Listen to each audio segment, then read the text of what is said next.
Good afternoon, नमस्कार, बहुत बहुत स्वागत है। मैं हूं अमित सिंह, आप देख रहे हैं ग्राउंड जीरो। ग्राउंड जीरो से आज की तमाम बड़ी खबरों की हम रिपोर्टिंग करेंगे। हमारे सहयोगी ग्राउंड जीरो पर होंगे और उनसे उन खबरों की डिटेल हम लेंगे, लेकिन लगातार हम नजर बना रखेंगे। आइए आपको बताते हैं। जी हां, राम राज पूरन सबका यानी धर्म ध्वजा फहरा दी गई है प्रधानमंत्री नरेंद्र मोदी के जरिए। इसकी डिटेल, इसकी एक डिटेल कवरेज हम आपको दिखाएंगे। दिल्ली ब्लास्ट में और कितने खुलासे हो रहे हैं, इसे लेकर जानकारी आपसे साझा करेंगे और एसआईआर को लेकर बंगाल में जो बवाल मचा हुआ है उससे भी आपको वाकिफ कराएंगे। साथ ही साथ बिहार कैबिनेट की आज पहली बैठक थी, तो बिहार के विकास का खाका किस तरह से खींचा गया है, क्या क्या चर्चा हुई है, क्या बातचीत हुई है, इससे भी आपको रूबरू कराएंगे। लेकिन सबसे पहले बुलेटिन की शुरुआत करने जा रहे हैं अयोध्या नगरी से, जो बड़ी खबर है। जी हां, प्रधानमंत्री नरेंद्र मोदी ने आज धर्म ध्वजा फहराई। ये तस्वीरें भी हम आपको दिखा रहे हैं। राम मंदिर पर धर्म ध्वजा की स्थापना की गई है। मंदिर के शिखर पर प्रधानमंत्री नरेंद्र मोदी ने भगवा रंग की जो ध्वजा है उसको फहराई है। मंदिर के शिखर पर यह ध्वजा फहराई गई है। सदियों की वेदना पर विराम पा रही है। प्रधानमंत्री नरेंद्र मोदी ने कहा है, ध्वजारोहण में चौपाई पढ़ते ही भावुक दिखाई दिए योगी आदित्यनाथ।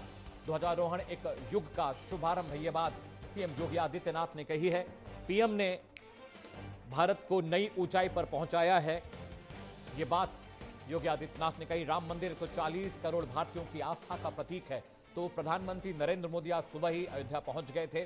उन्होंने एक छोटा सा रोड शो किया और उस रोड शो को करने के बाद उन्होंने विधि पूर्वक वहां पर दर्शन किए, पूजा अर्चना की, सप्तऋषियों के दर्शन किए और धर्म ध्वजा को श्री राम मंदिर को समर्पित किया। 22 फीट की धर्म ध्वजा है जो स्वर्ण की दंडिका पर स्थापित की गई है। विवेक मेरे सहयोगी अयोध्या से मेरे साथ जुड़े। विवेक, आज का दिन अयोध्या वासियों के लिए बहुत खास था क्योंकि अब मंदिर पूर्ण रूप से बनकर तैयार है, धर्म ध्वजा फहरा दी गई है। विवेक,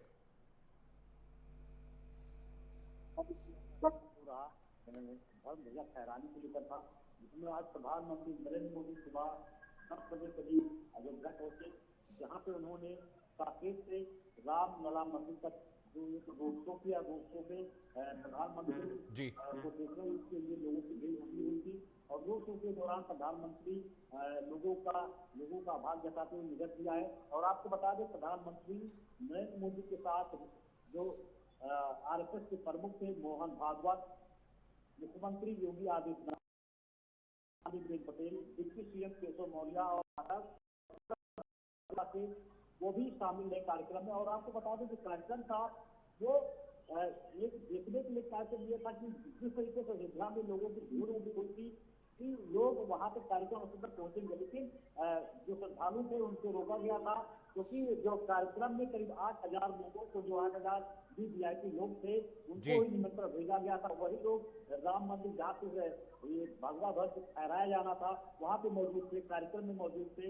बाकी जो आपको बता दें, प्रधानमंत्री नरेंद्र मोदी के सुरक्षा के भी कड़े इंतजाम किए गए थे। और आपको बता दें कि प्रधानमंत्री नरेंद्र मोदी कार्यक्रम को संबोधित भी किए, सीएम योगी आदित्यनाथ भी कार्यक्रम को संबोधित किया और यहाँ तक कि मोहन भागवत जो आरएसएस के प्रमुख, ठीक है विवेक, बहुत बहुत शुक्रिया इस जानकारी के लिए। तो सदियों की वेदना पर विराम मिला है, ये बात प्रधानमंत्री नरेंद्र मोदी ने कही है। अगले खबर की ओर बढ़ते। जी हां, बड़ी जो खबर, अगली खबर है वो दिल्ली ब्लास्ट को लेकर है। दिल्ली ब्लास्ट के आतंकी उमर को लेकर सनसनीखेज खुलासा हुआ है। बुरहान वानी की मौत के बाद यह ब्लास्ट किया गया था।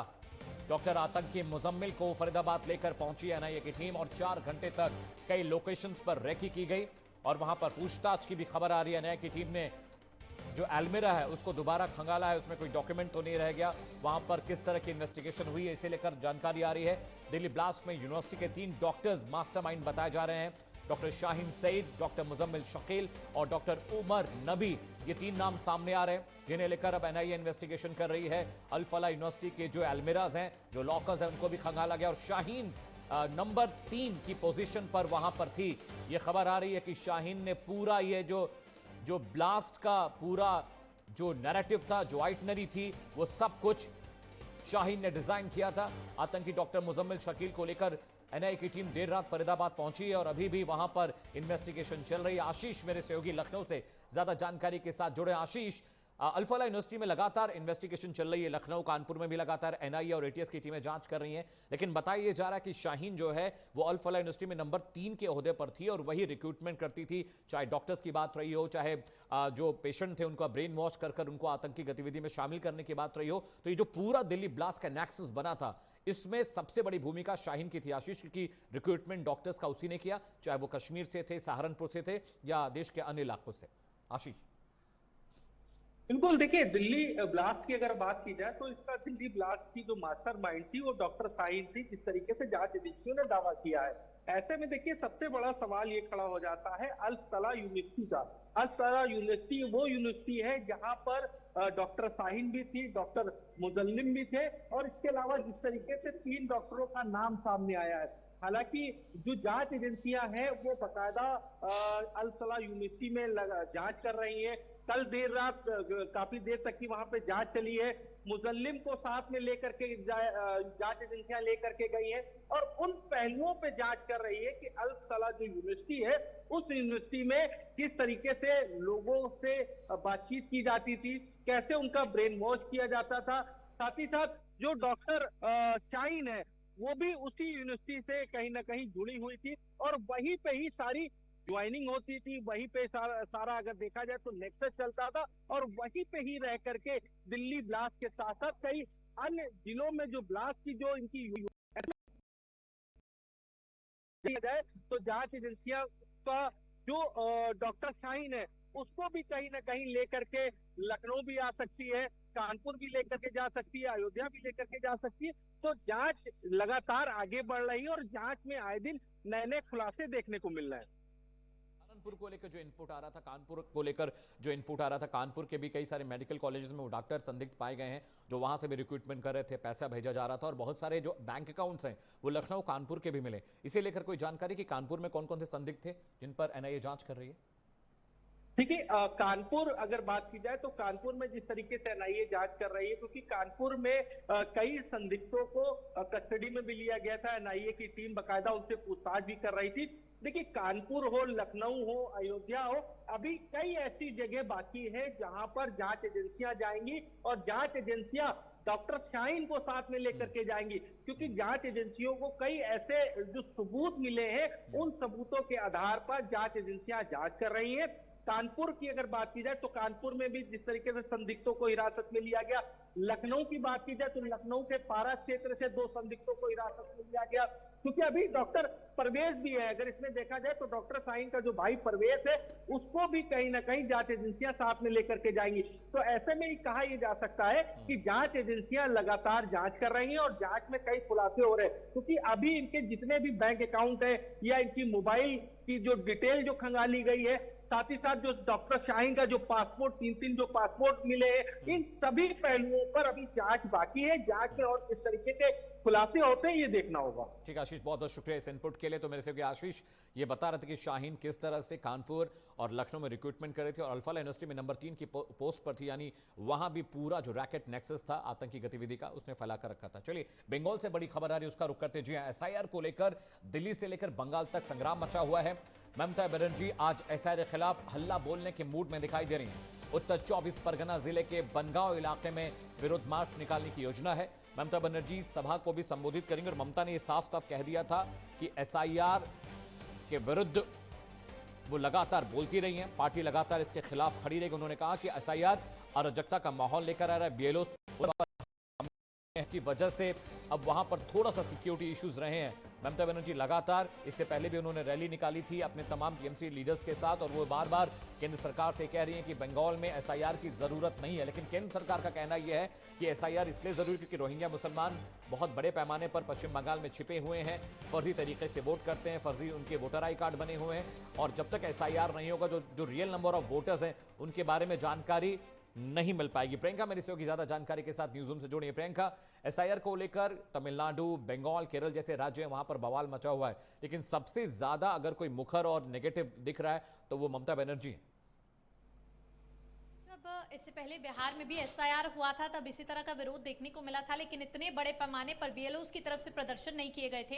हालांकि अब आपको बता दें, ममता साफ तौर पर एक ही मांग कर रही है, ज्ञानेश कुमार को जो चुनाव आयुक्त को 2 बार पत्र लिख चुकी हैं कि इसकी कोई जरूरत नहीं है। इसको लेकर लगातार हल्ला बोल ममता की तरफ से किया जा रहा है। वहीं राहुल गांधी भी कहीं ना कहीं एसआईआर को लेकर घेरते नजर आ रहे हैं। साफ तौर पर ममता बनर्जी की तरफ से कहा जा रहा है कि इसकी कोई जरूरत नहीं है, ये इसकी कोई जरूरत नहीं है एसआईआर। जो बीएलओस नियुक्त किए गए हैं वो राज्य के ना हो, कोई और यहाँ पर उनकी नियुक्ति की जाए। साथ ही साथ अब बीएलओस की तरफ से भी जो सीईसी का जो मुख्यालय है उसके बाहर भारी पैमाने पर प्रदर्शन किए जा रहे हैं और उनकी तरफ से भी अब विरोध दर्ज कराया जा रहा है क्योंकि काम का दबाव उन पर ज्यादा बन रहा है। अमित, तो प्रियंका, इसी लेकर कोई जानकारी कि ये जो प्रदर्शन होने वाले टीएमसी के वो कब होगा और कितने बजे शुरू होने वाला है? अमित, ये प्रदर्शन फिलहाल अभी जारी है। बीएलओस की तरफ से भारी हंगामा किया जा रहा है और आपको ये भी बता दूं कि सीईओ ऑफिस के बाहर ये प्रदर्शन हो रहा है और कथित जो काम का दबाव फिलहाल बना हुआ है उसको लेकर ये प्रदर्शन किए जा रहे हैं। ठीक है प्रियंका, तो मेरी सहयोगी बता रही हैं कि किस तरह से बिहार में ममता बनर्जी की सरकार लगातार एसआईआर का विरोध कर रही है। बेलूस की सिक्योरिटीज को लेकर इशू था, लेकिन टीएमसी लगातार इस बात का विरोध इसलिए भी कर रही है क्योंकि उन्हें लग रहा है कि एसआईआर अगर होगा तो उनका जो कोर वोट बैंक है उसमें सिंधमारी होगी, उनके नंबर्स कम हो सकते हैं। बहुत बहुत शुक्रिया प्रियंका इस अपडेट के लिए। बिहार से बड़ी खबर आ रही है, वहां पर भी लगातार आज सियासी हलचल मची हुई है। जी हां, नीतीश कैबिनेट की आज पहली बैठक हुई है। सरकार गठन के बाद से पहली बार आज कैबिनेट की बैठक हुई। तमाम जो कैबिनेट मंत्री थे वहां पहुंचे थे। बैठक में 10 पॉइंटर एजेंडे पर बातचीत हुई है। 10 एजेंडे पर मुहर लगी है। युवाओं के लिए सीएम नीतीश कुमार ने बहुत बृहद तरीके से बातचीत की है। उनके लिए पिटारा खोलने की खबर आ रही है। संकल्प पत्र के बड़े वादों को भी मंजूरी मिल गई। राज्य में 11 नए टाउनशिप का ऐलान किया है सरकार ने। बिहार में कई शहरों की जो हालत है, चाहे उनका रोड इंफ्रास्ट्रक्चर हो, चाहे सड़कें हो, चाहे रिवर फ्रंट पर काम करना हो, वो सारी चीजें बेहतर की जाएंगी। दिल्ली एनसीआर और के तर्ज पर विकसित होगा बिहार, यानी जितनी सरकारी इमारतें हैं, स्कूल, कॉलेज, सड़कें, जो बस स्टैंड्स हैं, जो स्टेशन हैं, उनका रिनोवेशन होने वाला है। वहां पर कंस्ट्रक्शन किया जाएगा, उनको बेहतर तरीके से बनाया जाएगा। स्टूडेंट्स के लिए बड़े ऐलान किए गए। 10 पॉइंट एजेंडा में सबसे अहम यह है कि जो बिहार का युवा है वो पलायन न करे, वो बिहार छोड़कर न जाए, उसके लिए सरकार कमिटेड दिखाई दे रही है। सरकार उसके लिए काम करना चाह रही है। टेक्नोलॉजी और जो सर्विस सेक्टर है उसे भी बेहतर बनाने की कोशिश में सरकार लगातार लगी हुई है। इकोनॉमी को रिव्यू करना भी एक बहुत बड़ा चैलेंज है क्योंकि बिहार में अभी भी करीब 27,000 का कर्ज हर इंसान पर है और सरकार की योजनाओं को मूर्त रूप देने के लिए सबसे अहम हो जाता है कि वहाँ का जो इंफ्रास्ट्रक्चर है, वहाँ की इकोनॉमी पर बेहतर तरीके से काम किया जाए। Surjit is joining from Patna, मेरे सहयोगी पटना से जुड़े ज़्यादा जानकारी के साथ। सुरजीत, बड़ी बात यह भी है कि आज पहले उसमें फोकस युवाओं पर ज्यादा है, इंफ्रास्ट्रक्चर पर ज्यादा है। सुरजीत जी बिल्कुल, आज जो है बिहार में मुख्यमंत्री नीतीश कुमार की कैबिनेट की आज बैठक थी और बैठक में जो अहम मुद्दा रहा है उसमें सबसे ज्यादा जोर दिया जा रहा है कि बिहार में जो इंफ्रास्ट्रक्चर का डेवलपमेंट कैसे और कैसे जो है निवेशकों को आकर्षित किया जाए। उसके लिए यहाँ पे जो औद्योगिक क्लस्टर बनाए जाएंगे नए, और जो पुराने जो जर्जर हो चुके हैं औद्योगिक क्लस्टर उनको रिनोवेट करके और फिर नए तरीके से बनाया जाएगा। और दूसरी तरफ से जो बिहार के युवा आईटी सेक्टर में काम करने के लिए बेंगलोर जाते हैं और पलायन करते हैं, उसके लिए बिहार में जो है एआई का क्लस्टर बनाया गया है पूर्वी बिहार को। और पूर्वी बिहार में 11 जो है शहर हैं और 9 प्रमंडल को यहाँ पे जो है सैटेलाइट सिटी बनाया जा रहा है। और जिस तरीके से यहाँ पे जो विपक्ष लगातार आरोप लगाते आ रहा है कि मोदी जी बिहार आते हैं और उन्होंने चीनी मिल शुरू करवाने की बात की थी और वो अभी तक शुरू नहीं हो पाया, तो उस दिशा में आज कैबिनेट में एक अहम एजेंडे में शामिल किया गया है उसको। और चीनी मिलें जो भी बंद पड़ी हुई है उनको चालू किया जाएगा और जो नई चीनी मिल खोलने का भी प्रस्ताव है। और बिहार में गन्ना का उत्पादन कैसे बढ़े इसके लिए किसानों को प्रोत्साहित किया जाना है और किसान गन्ना उद्योग गन्ना की खेती करें और उसके बाद जो है चीनी मिलें यहाँ की सारी चालू हो जाएगी जल्दी। जी सुजीत, एक बात ये भी है कि युवाओं ने और महिलाओं ने इस बार बम्पर सरकार बनाने में बहुत क्रूशियल जो रोल निभाया है। तो इस बार मुझे लगता है कि युवाओं के लिए जो ऐलान किए गए, क्योंकि पहले बता दिया गया था जो स्टूडेंट लोन है, चाहे स्टूडेंट क्रेडिट कार्ड है, उसका नाम एक फोकस महिलाओं पर भी बहुत ज़रूरी है। इंफ्रास्ट्रक्चर एक बहुत बड़ा पार्ट है क्योंकि कहा जा रहा है कि दिल्ली एनसीआर की तर्ज पर उसको डेवलप किया जाएगा, रिवर फ्रंट पर और ज़्यादा काम करना है। लेकिन बजट का बहुत मसला रहता है बिहार में, बहुत क्रूशियल है। तो ये बजट का सोल्यूशन सरकार कैसे करे, इस पर कोई चर्चा हुई आज कैबिनेट में? जी बिल्कुल, बजट की तो बात यहाँ पे है। बिहार में क्योंकि कुछ उद्योग नहीं है तो यहाँ पे टैक्स को लेकर के रहती है और दूसरी तरीके से जो निवेशकों को लाने की बात की जा रही है और निवेशक अगर बाहर से यहाँ आएंगे और निवेश करेंगे तो सरकार के साथ साझा उपक्रम लगा के और वो रोजगार, युवाओं को रोजगार दे सकते हैं। और इस तरीके से और भी केंद्र सरकार से भी अलग मदद की मांग की जा रही है। और लगातार बिहार में जो है, बिहार को विशेष राज्य का दर्जा देने की मांग की जा रही है। तो उसके बारे में भी अभी, क्योंकि आज पहला बैठक था, तो उसमें कि बिहार जब उनको मिला था तो एकदम गड्ढे में था और 20 सालों में उन्होंने गड्ढे को भरा है। तो अब एक मजबूत इमारत रखने के लिए बिहार तैयार है। और आज जो है, जिस तरीके से बैठक में शुरुआत की है कैबिनेट की बैठक में, और जो जिन जिन एजेंडों पर बातचीत हुई है, उसको देखकर लगता है कि सरकार जो है अपने जो वादे किए हैं उसको पूरा करने के लिए सुरजीत, एक प्रतिबद्ध है। आखिरी सवाल आपसे पूछ रहा हूं। सुरजीत, एक बहुत इंपॉर्टेंट फैक्टर ये भी है कि होम मिनिस्ट्री अब विराट के पास है, सम्राट चौधरी के पास है होम मिनिस्ट्री। तो वहां पर किस तरह की हलचल, कामकाज, क्या नीतीश बाबू के पुराने कार्यकाल से इस वाले कार्यकाल में कुछ फर्क आपको दिख रहा है, या कमोबेश हालत वैसी है? छोटा सा जवाब चाहिए। जी बिल्कुल। जिस तरीके से अगर बात की जाए गृह मंत्रालय की, तो गृह मंत्रालय में आरोप लगातार पिछले कुछ दिनों में जो बिहार में कानून व्यवस्था में सवाल उठा रहे थे विपक्षी, तो ऐसी स्थिति में नीतीश चूंकि बुजुर्ग हो चुके हैं और उनमें काम करने की उतनी क्षमता नहीं थी, तो इस बार नीतीश सरकार ने जो गृह विभाग का बोझ जो है सम्राट चौधरी के कंधों पे डाला है। और उसका असर अब कुछ दिखने भी लगा है। पुलिसिंग में थोड़ा बेहतर हुआ है और आने वाले दिनों में ये भी देखने को मिला है कि थोड़ी और बेहतरी की उम्मीदें जता रही है लोग। और ठीक है सम्राट सुरजीत, चौधरी अच्छे ढंग से चलाए। बेहतर है सुरजीत, बहुत बहुत शुक्रिया।